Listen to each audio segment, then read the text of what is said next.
그러나 이스라엘이 어려운 일을 만나서 주 이스라엘의 하나님께 돌아와 그를 찾으면 주님께서는 그들을 만나 주셨습니다.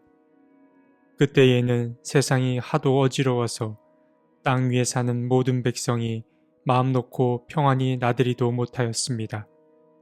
나라와 나라가, 성읍과 성읍이 서로 치고 무찌르는 판이었습니다. 이것은 하나님께서 사람들이 온갖 고난 속에서 고통을 받도록 벌어두셨기 때문이었습니다. 그러나 임금님과 백성은 기운을 내십시오. 낙심하지 마십시오. 임금님과 백성이 하는 수고에는 상급이 따를 것입니다. 역대하 15장 4절에서 7절 말씀. 오늘 이야기도 14장에 이어서 남쪽 유다의 왕 아사에 관한 이야기가 이어집니다. 아사 왕은 주님 보시기에 좋은 일, 올바른 일을 하였던 왕이었습니다. 어느 날 전쟁을 마치고 돌아오는 그에게 한 예언자가 찾아옵니다. 하나님의 영이 오뎃의 아들 아사랴에게 임했습니다.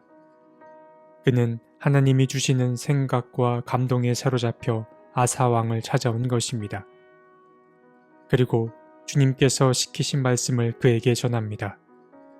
그의 이야기를 요약하면 다음과 같습니다.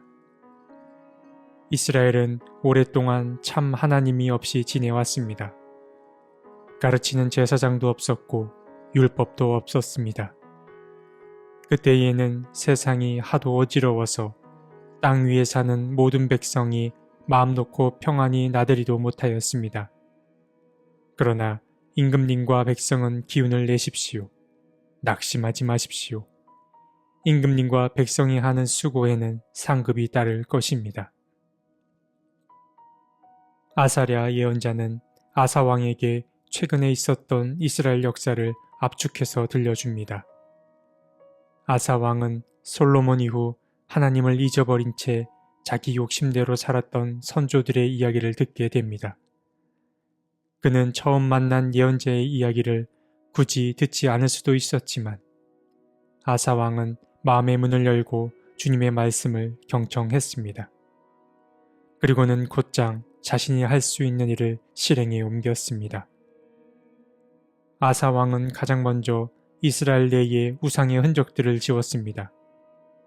그는 유다, 베냐민, 에브라임 할 것 없이 자기 민족이 거주하는 땅에 있는 모든 역겨운 물건들을 없애버렸습니다. 그리고 이어서 손상된 주님의 제단을 손보았습니다.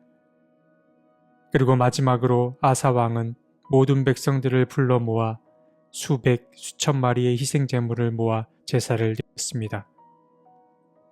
그리고 아사 왕은 큰 결심을 하였는데 그는 백성들이 앞으로 하나님을 찾지 않고 다른 민족이나 우상을 의지하면 남녀노소 가릴 것 없이 누구든 다 죽이기로 결정했습니다. 백성들은 큰 함성을 지르며 이 언약에 동참했습니다. 주님은 이러한 남쪽 유다 사람들의 열정과 결심을 받아주셔서 그들에게 평화의 시간을 허락하셨습니다. 이러한 결정을 하고 나서 35년 동안 이스라엘은 전쟁이 그치고 평화가 임하게 됩니다. 오늘 말씀에는 전혀 알려진 바가 없는 아사랴라는 예언자가 나타나 아사 왕을 비롯해 남쪽 유다 사람들이 주님 곁에 머무를 것을 당부했습니다. 그는 선조들의 지난 역사가 증명하듯 믿음을 지키는 것이 쉬운 일이 아님을 알았지만 믿음을 지키고자 하는 그 수고와 노력에는 반드시 상급이 따를 것을 예언했습니다. 그래서 아사 왕은 역겨운 우상의 흔적을 지웠고 주님의 제단을 보수하였으며 하나님 앞에 진정성 있는 제사를 드렸습니다. 그리고 그러한 수고와 애씀을 아신 주님께서 이스라엘 백성들을 도우셔서 평안을 선물로 주셨습니다. 우리가 믿음을 지키기 위해 수고하고 애쓴 노력은 반드시 어딘가에 축적되어 있습니다. 물론 때때로 주님 앞에 바로 서고자 했던 그 수고와 애씀이 부질없는 결과로 이어질 때도 있습니다.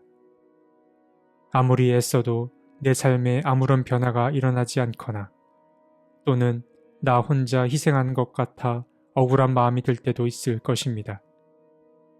그러나 오늘 말씀에서 아사랴 예언자는 이스라엘 민족을 향해 기운내고 낙심하지 말고 믿음을 지키기 위한 수고에 반드시 상급이 따를 것을 잊지 말라고 당부했습니다.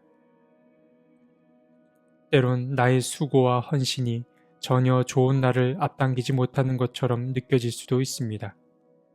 하지만 당장 좋은 날이 도래하진 않아도 우리의 수고는 삭막해져가는 세상의 속도를 늦출 수는 있습니다. 다시 한번 말씀드리지만 믿음을 지키기 위해 애쓴 우리의 노력은 눈엔 보이진 않아도 반드시 어딘가에 쌓이고 있음을 믿으셨으면 좋겠습니다. 주님이 남쪽 유다에게 주신 상급은 평화였습니다. 늘 외세 위협에 시달리는 이스라엘 민족에게 가장 필요한 것은 외세로부터의 자유, 그리고 그 자유로부터 오는 평화였을 것입니다. 우리에게도 저마다 필요한 상급이 있을 것입니다. 흔히 선물이라고 함은 내가 주고 싶은 것보다 상대가 받고 싶어하는 것을 주는 것이 선물이라고 말합니다. 하지만 상급은 선물과는 좀 다릅니다. 상급은 내가 받고 싶은 것보다는 주님이 보시기에 내게 가장 필요한 것을 주시는 것이 상급이라고 할 수 있습니다. 이러한 맥락에서 본다면 이미 우리 일상에는 때에 따라 주시는 주님의 상급이 가득 채워져 있는지도 모릅니다. 혹 내 삶의 위기를 잘 넘긴 순간이 있었다면 또는 나 혼자만의 힘으로 감당하기 어려운 일을 극복하게 됐다면 이 모든 과정 속에 주님의 상급이 잘 숨겨져 있었을 것입니다. 너무 많은 생각은 오히려 해가 될 수 있습니다. 철학자 김진영 선생님은 생각이라는 시에서 이렇게 말했습니다. 너무 가벼우면 마약, 너무 무거우면 독약. 우리는 너무 생각을 짧게 해도 안 되겠지만 너무 많은 생각은 오히려 독이 될 수 있습니다. 주님 앞에 단출한 마음으로 서십시오. 주님은 우리 삶의 다양한 해답들을 이미 들려주고 계신지 모릅니다. 하나님, 흐릿해진 우리의 눈을 맑게 해 주십시오. 너무 많은 생각이 주님과의 관계를 단절시키진 않나 염려됩니다. 주님, 믿음을 지키기 위한 우리의 수고가 헛되지 않게 도와주시고 믿음을 지키기 위한 순례의 여정을 잘 지속할 수 있게 도와주옵소서. 저마다 삶에 필요한 상급을 내려주시고 무엇보다 이미 우리에게 베푸신 그 상급을 보며 감사할 줄 알게 도와주십시오. 아멘.